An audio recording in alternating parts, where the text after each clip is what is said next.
Olá, sejam bem-vindos a mais um vídeo. Meu nome é Carlos, fisioterapeuta, trabalho com fisioterapia respiratória. Já tomou água hoje? Ah?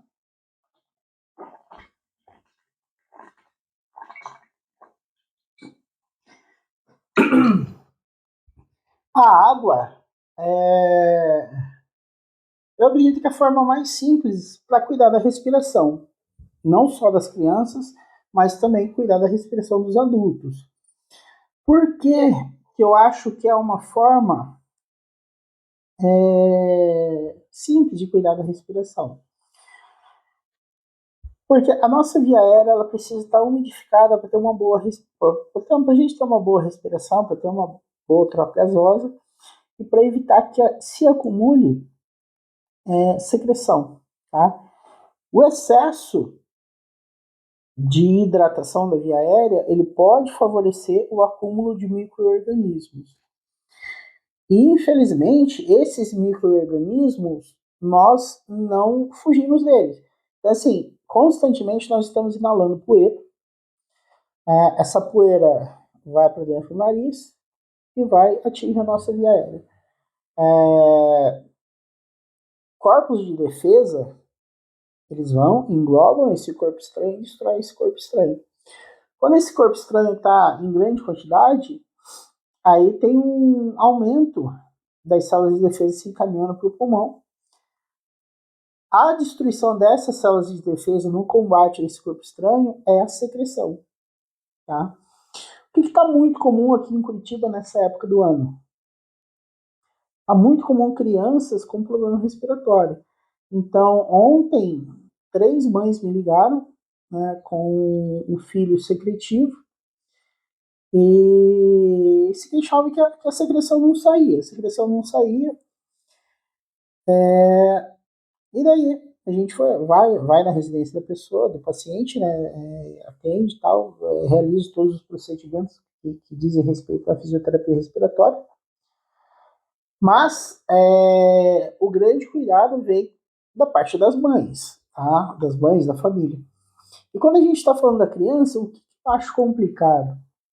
Eu acho complicado porque a gente não consegue isolar a criança de um corpo estranho. Principalmente dependendo da idade da criança, ela vai recorrer muito a pegar objetos, às vezes do chão, e colocar na boca. Essa situação de pegar o objeto do chão e colocar na boca é uma porta de entrada para uma infecção. Tá? Sendo porta de entrada para uma infecção, pode desencadear todo um processo de esforço respiratório, de algum nível de sofrimento respiratório para as crianças. Quando esse corpo estranho atinge uma via aérea mais inferior, aí vem diagnóstico de bronquiolite, etc., esse tipo de coisa. Outra coisa que é muito comum para as crianças é a criança broncoaspirar, tá? Às vezes, muitas crianças fazem uso de chupeta. A chupeta é um recurso que acaba estimulando a produção de saliva. Estimulou a produção de saliva e você não teve um bom posicionamento dessa criança, aquela saliva acaba indo para a via aérea. Tudo que vai para a via aérea que não é ar, implica em quê?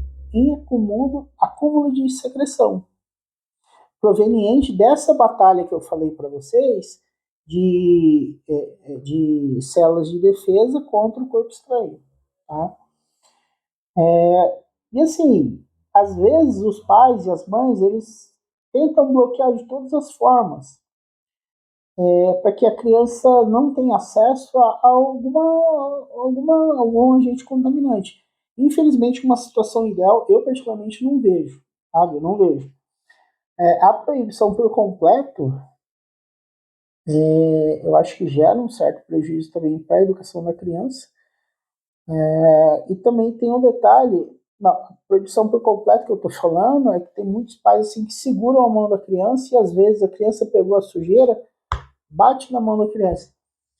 Eu não estou aqui para falar o que cada mãe ou cada pai tem que fazer com o seu filho, mas eu particularmente não acho isso bacana. Tanto que nos meus atendimentos, sempre quando a criança está mexendo os braços, está dificultando o meu atendimento, eu peço para o pai e para a mãe, e falo, olha, procura não segurar a criança, deixa ela livre. E ao longo de 12 anos, eu fui desenvolvendo técnicas e estratégias com que eu consiga bloquear o movimento da criança para não impedir que atrapalhe o meu atendimento. É claro que nem sempre isso eu consigo, né? Então, às vezes, a criança ela começa a mexer as mãozinhas, a mãozinha da criança acaba vindo no meu rosto. Ontem mesmo, uma criança ela começou a chorar, porque, primeiro, porque a infecção ela deixa a criança malzinha. A infecção não deixa a criança bem. E daí, tá um camarada lá de óculos, né, que colocou um jaleco amarelo, tá apertando o tórax da criança, nem eu iria gostar. Quando a gente está com um processo de infecção, um processo de gripe, e está com dificuldade respiratória, a gente quer ficar quieto. A criança também quer ficar quieta, tá? E daí, por exemplo, a gente não pode, não tem como a gente obrigar a criança a não chorar.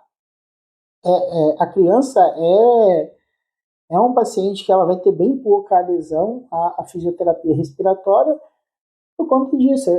A criança ela já tem uma característica de ter uma certa liberdade, querer uma certa liberdade. E dependendo da idade da criança, ela está nessa vontade de descobrir o mundo. E a forma da criança interagir com o mundo é pegando tudo e colocando na boca, né?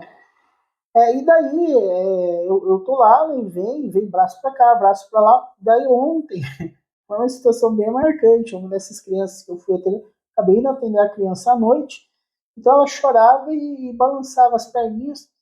Eu coloquei o meu braço, né, entre as perninhas dela, só que não deu muito certo. Ela acabou puxando a perninha,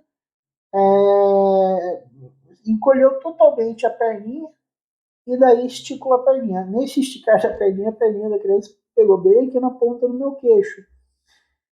Que assim, são situações normais, tá? São situações normais.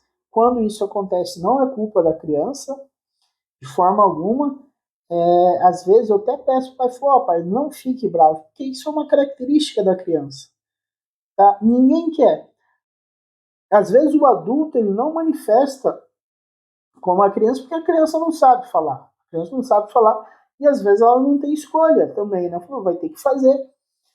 E quando o Carlos chega lá, ela nem sabe o que vai acontecer. Então, assim, quer queira que não, a criança também tem acredito que a criança tem uma sensação de medo e de insegurança. Tá? E nessa sensação de medo e insegurança, segurar a criança, eu não acho legal. Pelo menos nos meus atendimentos, não sei os atendimentos dos colegas, nos meus atendimentos eu prefiro, sempre gosto que fique um pai e uma mãe perto, porque assim, é sempre importante estar por perto, né? Primeiro, para trazer segurança para o pai e para a mãe, e outra, às vezes a gente precisa de um apoio diferente, ajuda para segurar a criança também. E a presença do pai ou da mãe traz uma segurança maior. Tá? Eu lembro, foi uma situação assim. No geral, as pessoas falam que eu tenho meio que coração de pedra, né? Que não demonstro muito sentimento. Mas assim, eu lembro de uma situação que foi muito legal. E aquela vez lá eu quase não consegui prestar um atendimento para a criança. Assim, era uma criancinha, né? Acho que devia ter uns 8 meses de idade, mais ou menos, eu não lembro, 7, 8 meses. E ela era bem gordinha, bochechudinha, assim, né? Então daí tava lá e daí eu coloquei ela sentadinha, apoiada nas costas do sofá para realizar um procedimento. E daí ela fez um beicinho, esticou o beicinho assim e pediu o colo da mãe. Aí eu me derreti todo, né? Daí eu falei, mãe, pega a criança no colo. Então, assim, é uma manifestação que o que a criança estava falando para ele, não quero, eu quero uma segurança. Então, por isso que eu acho muito importante a presença do pai ou da mãe durante o atendimento. No geral, os atendimentos de uma criança acabam sendo um pouco mais demorados. Só no sábado passado eu fiz um atendimento, mas era um atendimento final, né? Que acabou sendo um encaminhamento de alta. Acho que durou uns 20 minutos mais ou menos. Mas a criança estava super bem, muito bem, então não tinha mais muito o que fazer. Agora, a grande questão o que é? E como que eu vou impedir com que o meu filho, a minha filha, não tenha contato com um agente contaminante? Como eu falei, 100% você não vai conseguir. Porque a criança está numa fase da vida que ela está tendo uma interação com o meio. E essa interação com o meio é importante para o desenvolvimento da criança. O que você consegue fazer é tentar, digamos assim, ficar fiscalizando a criança, né? Não no sentido de ser um fiscal mesmo, mas ficar o máximo de tempo possível perto da criança para que você consiga conduzir as coisas na vida dessa criança para que se evite que essa criança coloque alguma contaminação na boca. Ainda assim, vai ser tudo bem? Não vai ser tudo bem. Porque em algum momento da vida a criança vai para a escolinha, vai para a creche. Lá na escolinha, na creche, vai acabar acontecendo que ela vai ter contato com outras crianças. Nem sempre vai ter uma pessoa cuidando dela para ela não entrar em contato com algum agente contaminante. E também é muito comum as crianças, quando entram na idade de ir para a escolinha, para a creche, ou as mães que necessitam deixar a criança na creche, é muito comum o problema respiratório. Tá? Mas assim, também não tem como fugir, não vai deixar a criança na creche. Sempre o que eu acho importante? O máximo de cuidado com a criança ter contato com a sujeira. Manter o máximo de higiene possível, tá? Porque é possível, porque às vezes a chupeta da criança vai cair, você nem percebeu, depois ela já está com a chupeta na boca. Você nem se deu conta que a chupeta caiu no chão. Uma dúvida que muitas pessoas têm vai deixar a criança com o animal.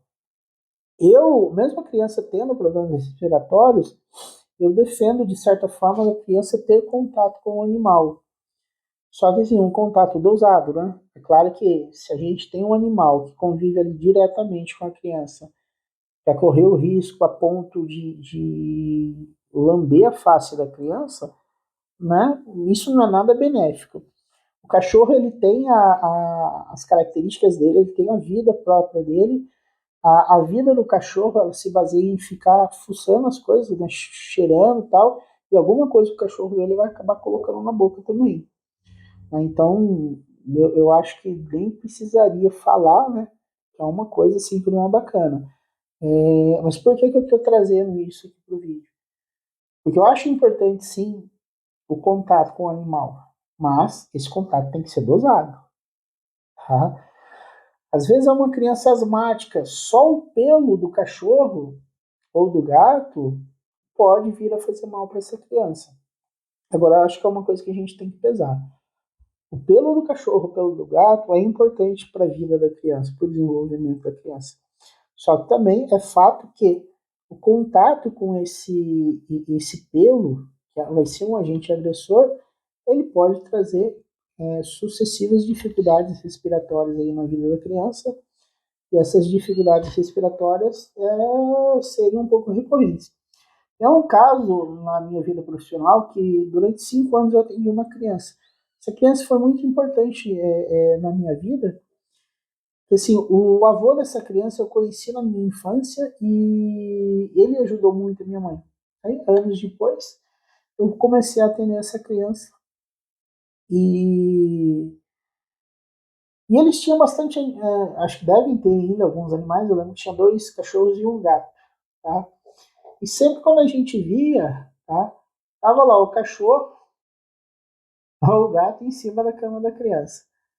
E assim, todo mundo criticava. Né? Todo mundo criticava, não pode, tal. Até que a mãe uma vez chegou para mim e falou, pode ou não pode? Eu falei, olha, você tem que pesar. Tá? É um risco você manter, mas se você tem condições de pagar o preço desse risco, o que é condições de pagar o preço desse risco? Ter profissionais que vão auxiliar a criança. Principalmente no caso, ela tinha condições de pagar por uma fisioterapia respiratória. E daí, às vezes, eu chegava a atender a criança 2 vezes ao dia. Então, era possível isso. Agora, sim, hoje, dependendo da família, não tem condições de arcar com os gastos de um atendimento de fisioterapia respiratória. Eu entendo que o atendimento de fisioterapia respiratória é algo importante, extremamente importante para qualquer tipo de doença, mas também entendo que acaba saindo caro para o familiar, acaba saindo caro. Então, assim, o que eu acho que tem que pesar, tá? Tem que pesar as questões aí, um contato com o animal de forma dosada, ou evita que nos primeiros anos de vida a criança tenha um contato com o cachorro até ela se desenvolver mais, tá? Então, nós falamos da questão da água, né, se evitar o contato com agentes poluentes ou sujeira, né, que isso não é uma questão óbvia, né? Os animais, né, como eu falei, tem uma importância muito grande dos animais na vida da criança, mas também saber controlar, né, associar aí as condições com que essa criança vai ter contato com o cachorro. Acho muito legal, assim, dos animais, mais do cachorro mesmo, né? Quando eu vou atender um paciente, seja criança ou idoso, e tem um animal dentro da casa, o cachorro, ele não deixa eu chegar perto do paciente. Principalmente quando é criança. Eu chego na casa, o cachorro já está lá armado para me atacar. Fora essa interação de produção, eles possibilitam outras interações, né? Como o cavalo, por exemplo, também. Hoje tem muitas crianças que têm a interação com o cavalo. Eu acho que os animais, como cachorro e gato, eles não têm essa importância no desenvolvimento da criança, como a de um cavalo, mas acredito que tem essa importância, só que sempre dosado. Pode tomar gelado? Pode. Tá? Se no copo que a criança vai tomar o gelado, o frio, não tiver nenhuma bactéria ou vírus, pode. Também só não dá para dar um gelado muito forte, né? Então, assim, uma água trincando de gelo. Não. Dá uma água fresca, né? Quase a temperatura ambiente, um pouquinho ali mais fria que a temperatura ambiente, mas não existe associação do frio a pegar gripe. O que existe sim é que você está com o corpo quente, saiu no frio, dá o choque térmico. O choque térmico ele gera o broncoespasmo gera uma dificuldade de troca gasosa e um acúmulo maior de catarro.